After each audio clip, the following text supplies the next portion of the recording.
Hello people, hope you are doing well. आज हम लोग शुरू करेंगे chapter 23 CrPC which talks about evidence in inquiries and trials. किस तरीके से एविडेंस लिया जाएगा इंक्वायरी और ट्रायल में, ये हमें चैप्टर 23 ऑफ सीआरपीसी बताता है। इस चैप्टर में 272 से लेकर के 299 तक हमारे पास सेक्शंस है, बट इसका जो पार्ट ए है वो बात करता है 273 टू 283 तक। ठीक है, पार्ट बी हम लोग नेक्स्ट वीडियो में कवर करेंगे। Section 273 talks about evidence to be taken in presence of the accused. Evidence जो है वो हमेशा ही अक्यूज्ड के प्रेजेंस में लिया जाए। इन the presence of the accused, ठीक है, और हिज प्लीडर, या तो अक्यूज्ड की प्रेजेंस में ले लो या फिर प्लीडर की प्रेजेंस में, उसके प्लीडर की प्रेजेंस में, प्लीडर यानी कि उनके वकील की प्रेजेंस में। अगर अटेंडेंस डिस्पेंस कर दी गई है तो किसकी अटेंडेंस? अगर अक्यूज की अटेंडेंस को डिस्पेंस कर दिया गया है, कोर्ट ने या मजिस्ट्रेट ने कह दिया है कि ठीक है अक्यूज को आने की कोई ज़रूरत नहीं है, तो फिर प्लीडर के प्रेजेंस में भी एविडेंस लिया जा सकता है। ठीक है, no presence of accused if evidence of women less than 18 years in rape और सेक्सुअल ऑफेंस। अक्यूज की प्रेजेंस होने की ज़रूरत नहीं है अगर रेप से रिलेटेड कोई ऑफेंस हुआ है या सेक्सुअल ऑफेंस से रिलेटेड कोई सेक्सुअल ऑफेंस हुआ है और उस वुमेन के साथ जो कि 18 ईयर्स से कम एज की है, तो फिर अक्यूज की प्रेजेंस नेसेसरी नहीं है। लेकिन क्रॉस एग्जामिनेशन जो है इंश्योर किया जाएगा, क्रॉस एग्जामिनेशन जरूर होगा अक्यूज का। फिर हमारे पास है रिकॉर्ड ऑफ एविडेंस के कुछ सेक्शंस, सेक्शन 263, 274, 275 एंड 276। ध्यान से समझना। सेक्शन 273 हमें क्या बताता है? सेक्शन 273 कहता है, 263 कहता है समरी ट्रायल। देखो यहाँ पर बताया है कि मजिस्ट्रेट, ये इसमें इंक्लूडेड नहीं है लेकिन रिकॉर्ड ऑफ एविडेंस की हम बात कर रहे थे, तो इसलिए मैंने इसको 263 को भी यहाँ पर इंक्लूड कर दिया इस वाले चैप्टर में कनेक्ट करके पढ़ने के लिए। ठीक है, तो रिकॉर्ड ऑफ एविडेंस जो सेक्शन 263 समरी ट्रायल में बताते हैं, वो कहते हैं कि magistrate shall record substance of evidence. Magistrate की ड्यूटी है कि वो सब्सटेंस ऑफ एविडेंस को रिकॉर्ड करे एंड प्रोनाउंस जजमेंट, और फिर उसके बाद जजमेंट प्रोनाउंस करे। तो ये सेक्शन 263 में बताया है। फिर सेक्शन 274 में क्या बताया है? सेक्शन 274 में समन केस के बारे में बताया है कि मजिस्ट्रेट जो है मेमोरेंडम बनाएंगे सब्सटेंस ऑफ एविडेंस का। क्या बनाएंगे? वो एक मेमो बनाएंगे सब्सटेंस ऑफ एविडेंस का, which this memo will form a part of record, और ये रिकॉर्ड का पार्ट होगा and shall be signed by the magistrate. ठीक है, सेक्शन 274 में हमें ये बताया गया। फिर उसके बाद सेक्शन 275 में वारंट केस के बारे में बताया है कि वारंट केस में किस तरीके से एविडेंस को रिकॉर्ड किया जाएगा। So magistrate take down evidence of each in narrative form. Narrative form में लेंगे वो एविडेंस। ठीक है, अब चाहे वो तो या तो खुद एविडेंस लें या फिर डिक्टेट करें, जो वहां पर जो उनका सबऑर्डिनेट है उसको या तो डिक्टेट करें या फिर अपॉइंट समवन, या फिर किसी और को अपॉइंट करें। ठीक है, जो कि एविडेंस लेगा नरेटिव फॉर्म में, और ऑडियो वीडियो और या इलेक्ट्रॉनिक मीन्स, ऑडियो वीडियो से भी जो है एविडेंस रिकॉर्ड किया जा सकता है। Magistrate certify why some evidence not taken by him. अगर यहाँ पर वो किसी और से, अब किसी और को अपॉइंट कर रहे हैं, अगर यहाँ पर वो किसी को अपॉइंट कर रहे हैं, तो वो ये रीजन बताएंगे कि क्यों उन्होंने एविडेंस नहीं लिया। हो सकता है कि फिजिकली मतलब कोई मजिस्ट्रेट अगर फिजिकली डिसेबल है या कुछ भी है, तो उस वजह से अगर उन्होंने एविडेंस नहीं लिया है तो वो ये चीज़ उन्हें रिकॉर्ड करनी पड़ेगी, मतलब रीजंस बताने पड़ेंगे। एविडेंस जो है वो या तो नरेटिव फॉर्म में लिया जाएगा या क्वेश्चन फॉर्म में लिया जाएगा। नरेटिव फॉर्म में का मतलब है कि नॉर्मली ऐसे नरेटिव फॉर्म में नरेट कर दिया गया एविडेंस, या तो वैसे ले लो क्वेश्चन का। क्वेश्चन फॉर्म में क्या मतलब है कि कोई क्वेश्चन पूछा गया, मजिस्ट्रेट इस तरीके से लिखेंगे कि हमने ये क्वेश्चन इनसे पूछा, अक्यूज से पूछा या विटनेस से पूछा, और उन्होंने इस चीज़ का ये जवाब दिया। तो वो क्वेश्चन और उनका क्या आंसर था, नीचे वो क्या क्या क्वेश्चन पूछा गया, क्या आंसर, या तो इस तरीके से क्वेश्चन आंसर फॉर्म में या नरेटिव फॉर्म में एविडेंस जो भी है वो साइंड होगा बाय द मजिस्ट्रेट।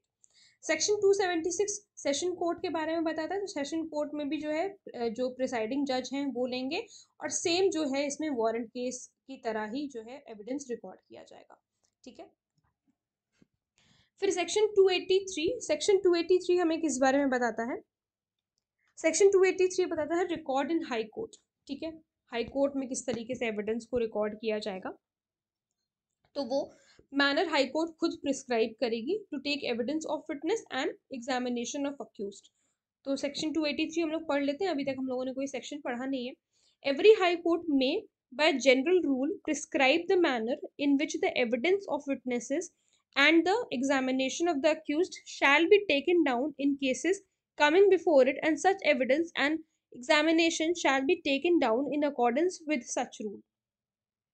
तो हाई कोर्ट जो है वो मैनर बताएगी, तरीका बताएगी किस तरीके से आपको जो है एविडेंस लेना है, मतलब और एग्जामिनेशन किस तरीके से होगा अक्यूज्ड का।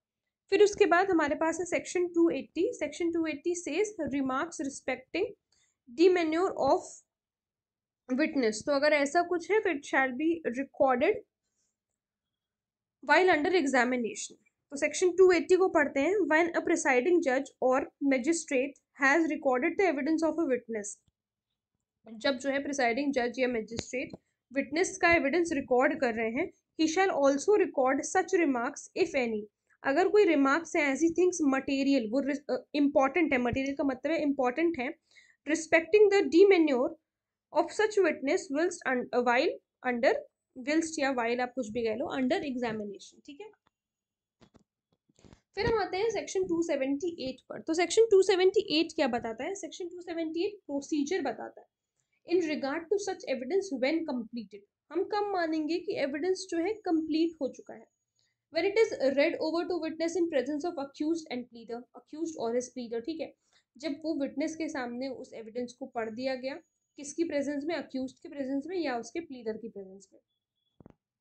और अगर नेसेसरी है तो उसको करेक्ट कीजिए, ठीक है, अगर नेसेसरी है तो उसको करेक्ट कीजिए, कहीं पर अगर कोई गलती है तो उसे करेक्ट करना जरूरी है। इफ विटनेस डिनाइज करेक्शन, लेकिन जो इन्होंने यहाँ पर करेक्ट किया है वो विटनेस डिनाई कर देता है मे बी, ठीक है, अगर विटनेस ने डिनाई कर दिया तो magistrate make memorandum of such objection bye witness. तो मैजिस्ट्रेट जो है एक मेमोरेंडम बनाएंगे कि क्या ऑब्जेक्शन जो है वो विटनेस ने रेज किया, उसका वो एक मेमोरेंडम बनाएंगे। If record of evidence is in language different from given by witness which he does not understand, अगर वो जो रिकॉर्ड है एविडेंस का वो विटनेस की लैंग्वेज अलग है और उस रिकॉर्ड की लैंग्वेज अगर अलग है, ठीक है, तो उसे इंटरप्रेट किया जाएगा, उस लैंग्वेज को मतलब इंटरप्रेट किया जाएगा, जैसे हम रिलेट करके पढ़ते हैं सेक्शन 279 सेक्शन 282, वो भी अभी हम इस सेगमेंट में डील करेंगे। तो एक बार हम सेक्शन 278 बेयर एक्ट से पढ़ लेते हैं। Subsection 1 says, as the evidence of each witness taken under section 275 or section 276 is completed, it shall be read over to him in the presence of the accused। उसे पढ़ना है किसे? accused के presence में, if in attendance, और अगर वो accused present है तो उसके भी जो है उसके presence में, और ऑफिस प्लीडर, या फिर अगर मजिस्ट्रेट ने अगर accused की जो अटेंडेंस है वो डिस्पेंस कर दी है तो फिर उसके प्लीडर के सामने पढ़ा जाएगा। And shall if necessary be corrected, और अगर नेसेसरी लग रहा है कोर्ट को तो उसको करेक्ट किया जाएगा उस एविडेंस को। Subsection 2 says if the witness denies the correctness of any part of the evidence when the same is read over to him, जब विटनेस को ये सारी बातें जो है पढ़ी गई, ठीक है, मतलब जो एविडेंस पढ़ा गया और उसमें जो है उसने डिनाई कर दिया कोई भी जो भी करेक्ट पार्ट था, जो भी करेक्ट उन्होंने करवाया था, अगर उसको डिनाई कर दिया। देखो हम यहाँ पर सबसेक्शन 1 अगर हम पढ़ें तो इसमें लिखा है कि it shall be read over to him in the presence of accused. Okay, ठीक है, हाँ हाँ सही है। अगर देखो यहाँ पर सबसेक्शन 1 में बताया कि अगर आपको लग रहा है कि कुछ करेक्ट करना है तो आपने उस वहाँ पर करेक्ट कर दिया, लेकिन सबसेक्शन 2 कह रहा है कि अगर विटनेस डिनाई कर देता है सारे corrections, so the magistrate or presiding judge may, instead of correcting the evidence, make a memorandum thereon of the objection made to it by the witness and shall add such remarks as he thinks necessary। अगर magistrate ने अगर witness ने deny करे corrections तो अब वो evidence को correct नहीं करेंगे, ध्यान से सुनना ये बात। तो अब जो है वो एविडेंस को करेक्ट नहीं करेंगे, अब वो एक मेमो बनाएंगे इसकी जगह पर, ये जो हमने पढ़ा वो एक मेमो बनाएंगे कि विटनेस ने ऐसा ऑब्जेक्शन रेज किया है। सबसेक्शन 2 कहता है if the record of the evidence is in a language different from that in which it has been given and the witness does not understand that language. अगर ऐसी language में है कि witness को समझ में नहीं आ रहा है, the record shall be interpreted to him in the language in which it was given और in a language which he understands. तो जो है जिस भाषा में दिया गया था या तो उस भाषा में आप उसको कर लें या फिर जो है उसको लैंग्वेज को इंटरप्रेट करें जो जो विटनेस को हमारे समझ में आए। अब इतनी देर से हम लोग लैंग्वेज लैंग्वेज कर रहे हैं तो अब लैंग्वेज के बारे में भी कुछ पढ़ लेते हैं। सेक्शन 272 सीआरपीसी हमें बताता है लैंग्वेज ऑफ कोर्ट्स के बारे में, जो कि कहता है कि स्टेट गवर्नमेंट जो है लैंग्वेज को डिटरमाइन करती है। सारे कोर्ट्स की जो भी स्टेट गवर्नमेंट डिटरमाइन करे तो उस स्टेट की जितनी भी कोर्ट्स हैं उसका जो भी लैंग्वेज है वो स्टेट गवर्नमेंट डिटरमाइन करेगी, except for high court. High court की लैंग्वेज कभी भी स्टेट डिटरमाइन नहीं करेगी, ठीक है। बाकी सारे कोर्ट्स की करेगी बट हाई कोर्ट की नहीं करेगी। Section 277 language of record of evidence. तो सेक्शन 265 में बताया कि समरी ट्रायल वाला जो है, समरी ट्रायल में रिकॉर्ड एंड जजमेंट की जो लैंग्वेज होगी वो लैंग्वेज ऑफ द कोर्ट होगी, मतलब जो कोर्ट की लैंग्वेज होगी वही हम रिकॉर्ड और जजमेंट की हमारे लैंग्वेज होगी। सेक्शन 277 फॉर सेक्शन 275, सेक्शन 276 देखो ये वाले सेक्शंस हम लोग एक बार पढ़ लेते हैं।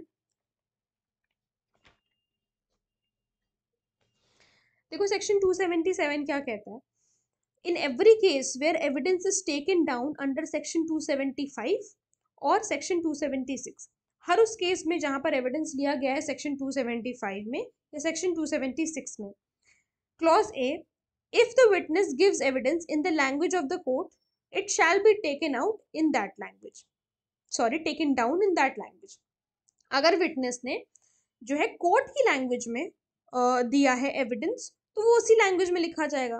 But if clause B says if he gives evidence in any other language, या फिर ऐसा होता है कि वो किसी और लैंग्वेज में अगर दे रहे हैं, अगर वो किसी और लैंग्वेज में हमें बता रहे हैं, किसी और लैंग्वेज में कह रहा है, तो if practicable be taken down in that language, तो अगर प्रैक्टिकेबल है तो उसी लैंग्वेज में लिखा जाए, ठीक है।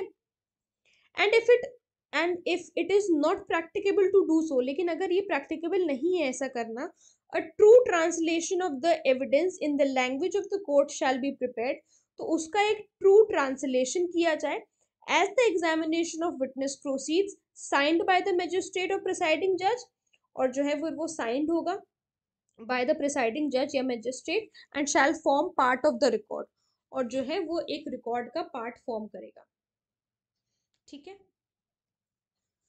यहाँ पर लिखा है कि if language is not understood by the accused, तो सेक्शन 279 अगर अक्यूज्ड को लैंग्वेज नहीं समझ में आई तो, यहाँ पे तो हम विटनेस की बात कर रहे हैं बट यहाँ पर हम अक्यूज्ड की भी तो बात करेंगे ना, कि अगर अक्यूज्ड को लैंग्वेज नहीं समझ में आ रही तो क्या हो रहा है।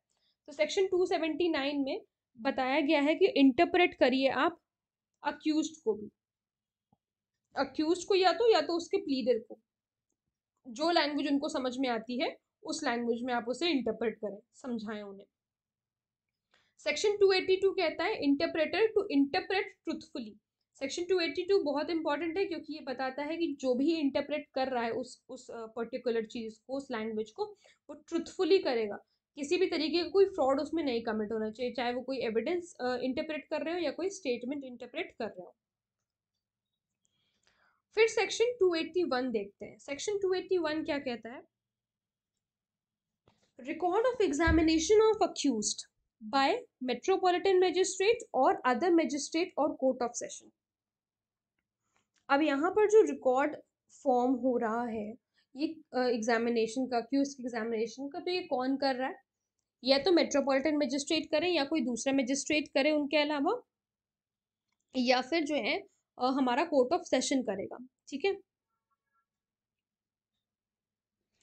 सो मेट्रोपॉलिटन मजिस्ट्रेट के केस में क्या है, मजिस्ट्रेट मेक मेमोरेंडम बनाएंगे इन the language of the court and it shall be signed by the magistrate, वो उसको साइन करेंगे और मेमोरेंडम बनाएंगे कोर्ट की लैंग्वेज में। और अगर अदर मजिस्ट्रेट ऐसा कर रहे हैं, कोर्ट ऑफ सेशन ऐसा कर रहे हैं, तो फुली रिकॉर्डेड बाय हिमसेल्फ और officer of the court and in the language of the court. या तो वो खुद उसको खुद पूरा रिकॉर्ड करेंगे, या फिर अगर उनके बिहाफ पर कोई दूसरा कर रहा है, कोई दूसरा ऑफिसर ऑफ कोर्ट कर रहा है तो, लेकिन वो इन the language of the court होना चाहिए, ठीक है। तो वो कर सकता है कोई दूसरा ऑफिसर अगर कर रहा है तो। अब यहाँ पर हम क्यों बार बार बात कर रहे हैं कि अगर यहाँ पर मजिस्ट्रेट रिकॉर्ड ना करे, कोई और रिकॉर्ड कर रहा है उनकी जगह पर कोई और क्यों रिकॉर्ड कर रहा है? क्योंकि वो फिजिकली इनकेपेबल है ऐसा करने के लिए, इसलिए, ठीक है, इसलिए जो है उनकी जगह पर कोई और रिकॉर्ड कर रहा है। Record in language in which accused is examined if practicable. अगर प्रैक्टिकेबल हो पा रहा है तो उसी लैंग्वेज में रिकॉर्ड करें जिस लैंग्वेज में अक्यूज्ड को एग्जामिन किया गया, या फिर और in the language of the court. Record shown plus read over to accused. अगर देखो, अगर रिकॉर्ड हो गया है सारी चीज़ें तो वो दिखाया जाए और अक्यूज को पढ़ करके सुनाया जाए। और अगर उसको लैंग्वेज नहीं समझ में आ रही तो फिर वही बात है, आप लैंग्वेज इंटरप्रेट करिए। It shall be signed by the accused and magistrate. Magistrate certify करेंगे एग्जाम। मैजिस्ट्रेट यहाँ पर साइन वो क्यों कर रहे हैं? वो साइन इसलिए कर रहे हैं, ये सर्टिफाई कर रहे हैं कि जो एग्जामिनेशन का प्रोसेस हुआ है ये उनकी प्रेजेंस में हुआ है। और ये जो रिकॉर्ड हैं ये कंटेन करते हैं सारे true and full accounts of statements by accused. ये जो रिकॉर्ड है इसमें सारी सच बात लिखी हुई है और सारे जो भी अकाउंट्स ऑफ स्टेटमेंट है सारे जो है वो अक्यूज ने दिए हैं। सेक्शन 281 जो है वो अप्लाई नहीं करता है examination of accused under summary trial. Summary trial के अंदर अगर एग्जामिनेशन हो रहा है अक्यूज का तो सेक्शन 281 वहां पर अप्लाई नहीं करता है, ठीक है। तो आई होप आप लोगों को ये सारे सेक्शंस अच्छी तरीके से समझ में आए होंगे। नेक्स्ट वीडियो में हम लोग इसका पार्ट बी डिस्कस करेंगे।